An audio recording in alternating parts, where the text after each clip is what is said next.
everyone, welcome back to my channel. In today's video, I would like to discuss with you some things to look out for if you just started dating somebody, if you just, are interested in someone. Unfortunately, we live in a time when I feel like things are more complicated, with people having social media, with people really taking each other for granted. There are more things that you have to look out for to make good informed decisions, to really be able to get to know the person who you're interested in. We're going to discuss some things to pay close attention to so that you don't end up wasting your time and maybe even getting your feelings or mental health hurt. So here we go. The first thing that you should look out for is how trustworthy this person is. I understand that trust is something that takes a long time to build. It's something that is, earned over a long period, and it can be broken very quickly. But if they are dishonest with you, even about little things right off the bat, as soon as you catch them in any kind of lie, you should consider that a red flag. Consider that a red flag, because people who lie, they tend to not just lie about little things. I think it's only a matter of time before they start lying about big stuff. Being shady, being deceptive, these kinds of people are going to lead you on. They're going to snake their way into your life, take advantage of you being a trusting person, and then when you don't expect it, they will stab you in the back. To protect yourself from that situation, never take things at face value. Watch their actions, see if there are any inconsistencies in their stories. And that brings me to the second point, which also relates to integrity, is to simply save yourself the shock and check their social media immediately. Some people, they choose happiness. They don't want to take the red pill. They don't really want to know who they're seeing. But in today's day and age, somebody's social media says a lot about their values and about how they think is okay to present themselves into the world. The reason why it's important to check their social media is for two reasons. First of all, as I already mentioned, it says a lot about them and about their interests and what they are comfortable portraying to others. But second of all, I don't know if you've ever heard from your parents that you are a representation of the family.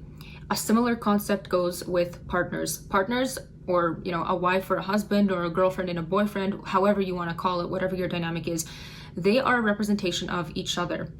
And if you, for example, as a woman or as a man, postpone seeing how somebody carries themselves, and then you find out that this whole time they have been portraying an image that you totally don't vibe with and that you are not okay with, you are going to unfortunately feel like a clown and maybe even look like a clown.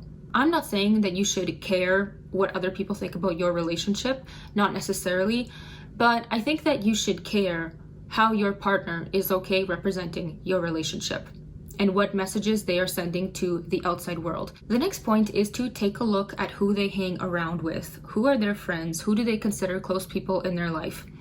There's a common saying that show me who your friends are and I will show you who you are. People choose to hang around people that typically have similar values or similar interests. If you don't vibe with somebody's friends, if you feel like they are a negative influence on your partner, or if you feel like they don't have values that you agree with, just be wary. Just be wary. See if you get along with their friends. Do their friends like you?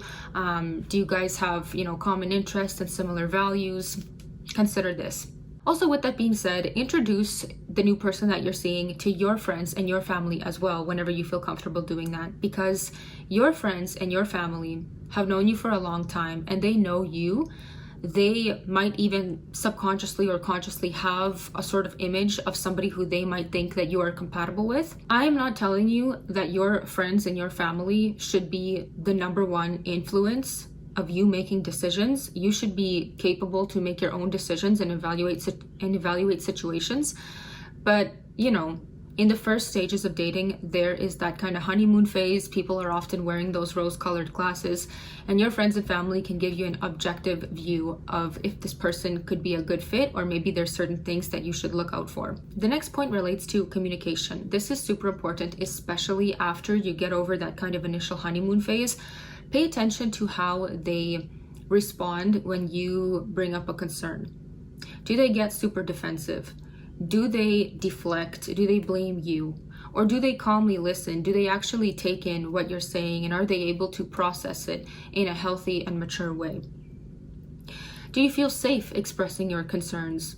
Do you feel like they're going to judge you, or like they're going to unfairly, throw it back into your face? This is also something that is really important, that sense of psychological safety in a relationship. And also, how do they express their concerns? How do they communicate when they are unhappy with something in the relationship? Do they hold it in and then they explode at you spontaneously? Or are they able to tell you right off the bat when something happens, hey, listen, I don't like this, it made me uncomfortable, if you could be more wary about that, or if you can, not repeat that again. It's very healthy to be able to express how you feel. Get comfortable with clearly and calmly expressing things that bother you. The next point relates more so to cooperation and teamwork. Are they generous? Are they generous? Are they willing to give and receive? A healthy relationship is a give and take. Something that I think is really, really beneficial to be able to address this is to look into the 5 different love languages. People receive and give love differently. They express love in different ways. You might think that giving somebody a gift is a great expression of love, but that person might not feel it as much as you feel it, because maybe their expression of love is words of affection. Definitely look into this concept of the 5 love languages. There are a bunch of videos about it. There's even a quiz that you can take to determine your love language and your partner's love language. And some couples, they even reevaluate each other's love languages regularly to make sure that they are meeting each other's needs appropriately as the other person wants their needs to be met. Finally, the last point is about compatibility. I feel like in the early stages of a relationship, often people, they are definitely eager to go with the flow and, say yes to many things that the other person wants to do. Let's say that somebody wants to go, skiing, or they want to go see a movie, In the early phases of a relationship, everybody is so eager. Yeah, sure, absolutely. I just love spending time with you. But as you settle in more into a relationship, think about what makes you feel alive. Let's say that you feel alive when you go dancing. Let's say that hiking, being outside makes you feel alive.